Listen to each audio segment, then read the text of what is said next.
Bonjour à toutes, bonjour à tous. Nous sommes dans le deuxième épisode avec Victoria et nous allons vous parler de la vie en coloc.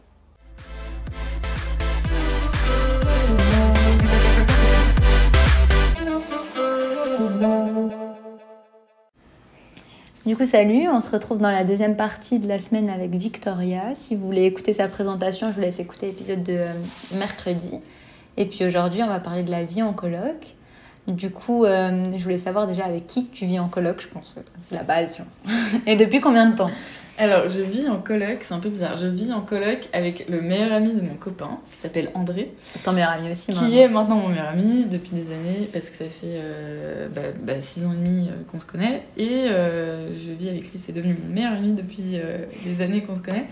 Et on vit ensemble depuis le mois de décembre, depuis le 1er décembre. Donc ça fait à peu près, ça fait 3 mois qu'on vit ensemble. Ouais, même un peu plus. Ouais, un petit peu plus. Et pourquoi, du coup, vu que ça fait longtemps maintenant que t'es avec ton copain, pourquoi t'as fait plutôt le choix de vivre en coloc avec son meilleur ami, enfin, avec ton meilleur ami, on va dire, plutôt qu'avec lui ou seul, en fait? Alors, de base, je voulais emménager avec mon copain, mais lui, financièrement, c'était pas possible. Donc, je me suis dit, je vais emménager toute seule. Donc, j'ai commencé à chercher un studio toute seule à Lausanne. Et c'est très compliqué de trouver un studio à Lausanne quand on est étudiant et qu'on n'a pas un salaire de dingue. Donc, j'ai cherché un studio toute seule, mais c'était compliqué. J'ai cherché ça pendant à peu près 2 mois.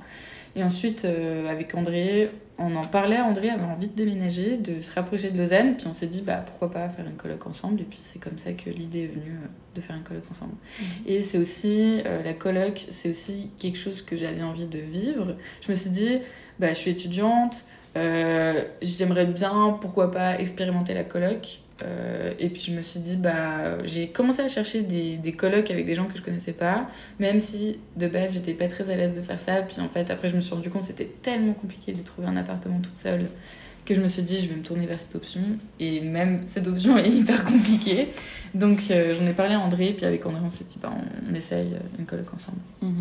Et justement, j'avais une question par rapport à ça. Genre, tu dis que tu cherchais même avec des gens que tu connaissais pas, mais genre t'aurais pas eu trop peur d'emménager, même si c'était une fille, tu vois?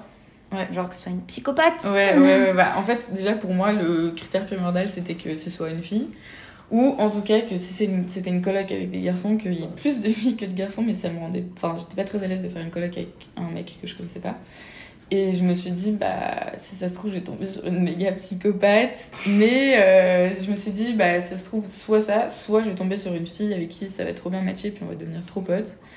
Et c'est pour ça que je cherchais une coloc. Je me suis dit, pourquoi pas tenter. Et puis, au final, ça n'a pas fonctionné avec des gens que je connaissais pas.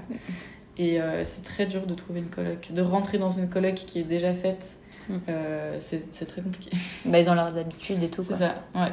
Et du coup, ton copain, il vient un peu en coloc avec vous, ou il a vraiment sa vie à côté, et puis vous avez votre vie de coloc, quoi? Ouais, on a, je dirais, c'est 50-50. Lui, pendant les vacances, il vient beaucoup. Mais après, en semaine, avec André, on travaille. Moi, j'ai les cours et je travaille, donc on finit tard les deux. Puis mon copain, il vient de temps en temps dans la semaine. Mais bon, il n'est pas tout le temps là non plus. Et puis... c'est très bien comme ça. Et comment elle a pris cette décision, justement, que tu partes emménager avec son meilleur pote? En fait, je lui ai pas trop demandé si ça lui dérangeait ou pas. Après, c'est ta vie, hein. C'est ça, en fait, c'est devenu mon meilleur pote depuis des années. Et puis, je me suis dit, en fait, j'avais dit ça à mon copain. J'ai dit, si jamais je vais emménager avec André. Et je lui ai pas dit, si jamais je vais emménager avec ton meilleur pote. Parce qu'en fait, pour moi, c'est devenu mon meilleur pote aussi. Donc, je lui ai dit, écoute, je vais emménager avec André, machin. Et puis, il m'a dit, mais c'est trop bien, tout ça. Donc voilà, c'est... Et après, c'est un peu bizarre mais je pense qu'il y a beaucoup de gens qui vont se poser cette question. Est-ce que tu penses que si le meilleur pote à Yoann, qui était devenu ton meilleur pote, du coup, était hétéro, ça aurait été la même réaction? Je pense... En fait, même moi, je pense que s'il avait été hétéro, ça aurait été plus compliqué. Je ne veux pas habiter avec toi.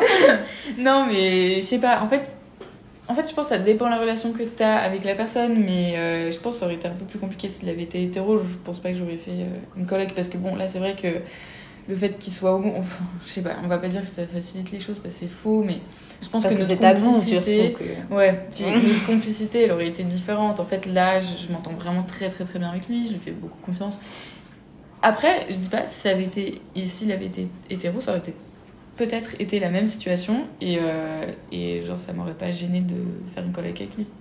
Je dis pas le contraire. Mais en fait, je me base sur l'idée de faire une coloc avec quelqu'un d'hétéro que je ne connais pas. Enfin, un mec hétéro que je connais pas. Je pense que ça m'aurait gêné. Et du coup, après, si ça avait été mon pote depuis des années, je sais pas, ça aurait été différent ou pas. Mais je pense, un petit peu. Et est-ce que vous avez eu des différends lors de votre emménagement, tu sais, puis au début, des désaccords sur l'organisation, genre pour les courses, le ménage et tout, tu vois? En fait, c'est venu un peu tout naturellement. En fait, on s'est jamais dit, toi tu fais la vaisselle et moi je fais la cuisine, par exemple. Ou on s'est jamais vraiment posé, puis en fait, tout vient naturellement. Et puis, on a un système où la première personne qui arrive fait la vaisselle, par exemple. Ou, on fait toujours en sorte d'avoir la maison qui est plutôt bien rangée. Ranger quand on arrive à la maison, pour nous deux, c'est important. Et du coup, on vit à peu près de la même manière. Donc ça, c'est cool aussi. Ouais, mais est-ce que vous aviez justement déjà vécu, entre guillemets, ensemble, genre parti en vacances ensemble ou, tu vois, habité plus de quelques jours ensemble? Non, ça c'est... j'étais allée parce que lui, il vivait déjà tout seul avant. Moi, je suis partie chez mes parents. Et lui, quand il vivait tout seul, je me rappelle, j'étais allée passer quelques semaines chez lui. Je crois 2 ou 3 semaines chez lui. Et puis c'était vachement cool, on s'était bien entendu. Mais sinon, non, mis à part ça, non. Ok. Et est-ce que t'as pas peur, imaginons si un jour ça se passe mal parce que vous évoluez différemment ou quoi, ça brise votre amitié? Oui. Plus que genre... en fait, tu vois, ça peut briser une coloc, ça en soi, c'est pas très grave si genre un de vous deux décide d'aller habiter avec son copain, sa copine, ou peu importe. Mais genre que vous soyez plus amis parce que vous avez eu un désaccord à cause du fait que vous avez habité ensemble, que vous auriez peut-être pas eu si vous n'avez pas habité ensemble, tu vois. Oui, je vois ce que tu veux dire. Moi, c'est quelque chose qui me fait peur parce que voilà, on est des bons potes, donc ce serait dommage de briser cette amitié. Mais après, je pense que si on devait avoir un désaccord, je pense qu'on en parlerait. Et si c'est quelque chose qui devrait être trop important, quelque chose sur lequel on n'arrive pas à passer à côté, enfin, on n'arrive pas à tourner la page, je pense qu'on casserait la coloc pour éviter de justement casser notre amitié. Je pense que c'est, en tout cas de mon point de vue, si on avait un désaccord qui était trop gros et qu'on n'arrivait pas à régler, je pense que je prendrais la décision de partir ou lui prendrait la décision de partir pour justement conserver cette amitié et puis éviter un clash total et qu'on se reparle plus. Mais c'est sûr que c'est quelque chose qui me fait quand même un peu peur. Mais après, j'espère pas que ça va arriver. Après, ça va si vous avez la même manière de vivre et tout, tu vois. Mais justement, est-ce que c'est pas genre votre décalage de mode de vie, peut-être, genre votre vie, travail, études, machin et tout, ça crée pas des tensions, genre chez vous, tu vois? Genre, par exemple, imaginons, il y en a un, il rentre tous les soirs beaucoup plus tard que l'autre et puis saoulé, enfin, tu vois ce que je veux dire? En tout cas, jusqu'à maintenant, j'ai pas l'impression que ça crée des tensions parce qu'on a vraiment chacun notre vie individuelle. Lui, il travaille, moi, je travaille aussi, j'ai mes études. Et puis, faut savoir que quand j'ai mes cours, j'ai 10 heures de cours par jour, donc je finis très tard, donc je rentre très tard. Et quand je rentre, il n'y a aucun problème. Enfin, soit il dort, soit il est en train de regarder un film à la télé. Mais ce qui est cool, c'est on respecte quand même quand on a besoin de notre espace seul, on le respecte. Et du coup, ça va de soi que quand il y en a un qui rentre plus tard que l'autre, c'est soit on est là, on est dans la même pièce, donc on discute, soit il y en a un qui est dans sa chambre, puis je vais pas aller l'embêter dans sa chambre, je vais juste rentrer, faire ma vie, et puis voilà.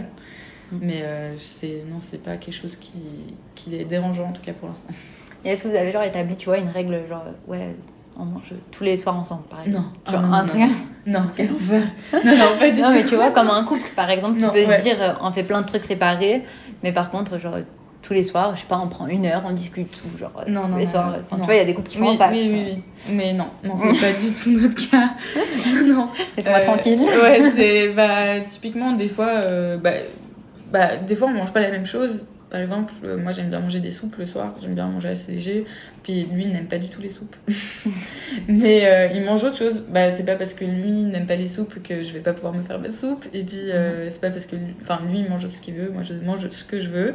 Et souvent on fait des repas ensemble quand même parce que c'est des choses qui nous plaisent aux deux, et puis on se met d'accord sur un repas, puis voilà, puis on le fait, puis on mange ensemble.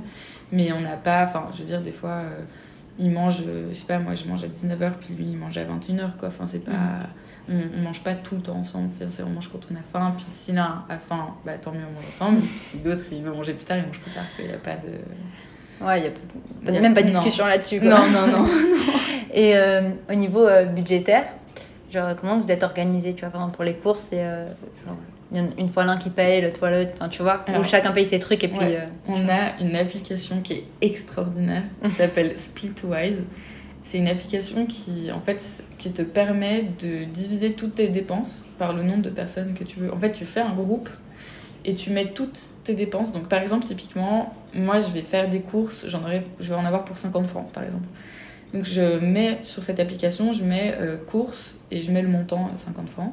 Et là, ça va diviser par le nombre de personnes qu'on est dans le groupe. Donc là, il y a André et moi, donc on est 2. Et ça va diviser par 2, donc ça fait 25 francs chacun. Et lui, il va ajouter ses dépenses, etc. Et puis, en fait, ça fait un total de combien moi je dois à André ou combien André me doit. Donc, c'est hyper pratique pour tout style de dépenses. Donc, on fait ça avec les courses, on fait ça avec les trucs ménagers qu'on a besoin d'acheter. En fait, on met toutes nos dépenses, même quand on sort, quand on prend un taxi, on met là-dedans. Enfin, toutes les dépenses qu'on fait et qu'on divise par 2, on met tout dans cette application. Puis, à la fin du mois, on se verse le montant qu'il faut à l'un à l'autre. Ok. Et du coup, genre, c'est un de vous deux qui fait le versement du loyer, puis l'autre... ouais, en fait, l'argent. Dans ce cas-là, André me verse le loyer, la moitié du loyer, et c'est moi qui fais le versement pour le loyer. Ok. Bon, c'est cool. Ouais. Au moins, on ceux qui habitent, même en couple, hein. Oui, c'est hyper bien. Cool. Donc, Splitwise, l'application, si jamais. C'est trop bien. Et est-ce que tu penses que la colocation, ça peut être un mode de vie genre, qui dure toujours, même quand on a une famille et tout, genre vivre avec son mari, un coloc et un coloc, tu vois? Ou genre, est-ce que tu penses que c'est vraiment un truc quand t'es jeune ou alors genre quand t'es seule, tu vois? Bah, de mon point de vue, c'est quelque chose que tu fais quand t'es jeune. Après, quand t'as ta famille, que t'as des enfants, c'est un peu compliqué d'accueillir quelqu'un dans ta famille parce que c'est un cercle quand même assez intime, ta famille, et du coup, d'avoir quelqu'un d'extérieur qui rentre dans ce cercle, c'est un peu compliqué de mon point de vue.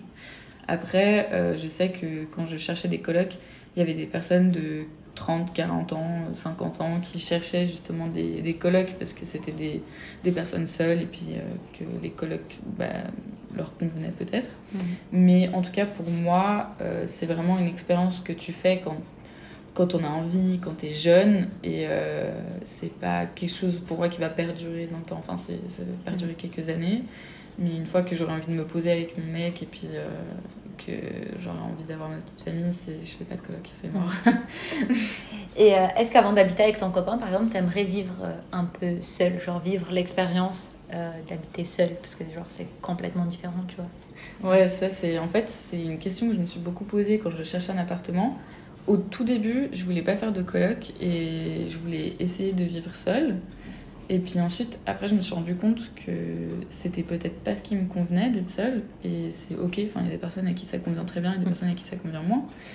Et puis, au final, je me dis, en tout cas, maintenant, je me dis que je suis très contente d'être en coloc parce que il m'est arrivé, enfin, par exemple, je suis tombée très malade.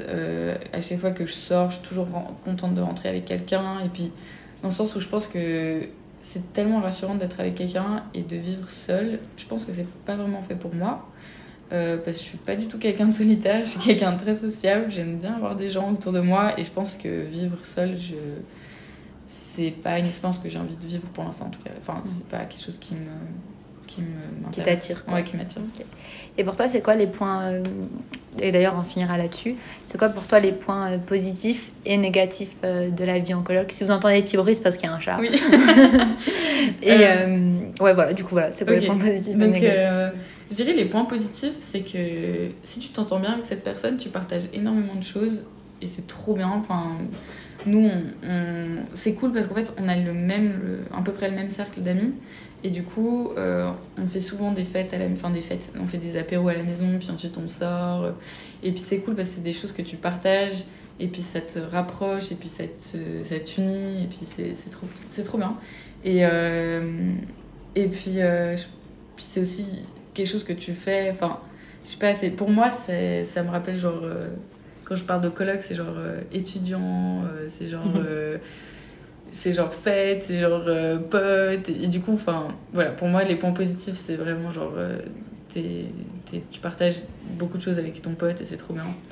Et puis, les points négatifs, ça peut être... S'il y en a, hein, pas obligé d'en avoir pour ouais, toi, tu vois. Pour moi, bon, je vois pas vraiment de point négatif.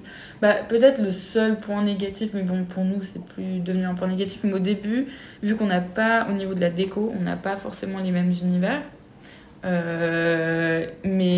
Du coup, au début, c'était un peu compliqué de trouver quelque chose qui matchait bien et qui réunissait les deux, nos critères, parce que ça dépend des personnes, mais pour moi, c'est important, quand je suis chez moi, d'être avec des choses qui me ressemblent, et puis inversement pour André. Et puis là, je trouve qu'on a fait un bon mix des deux, et puis du coup, c'est pas mal. Donc, c'est plus trop devenu un point négatif, plutôt un point positif même.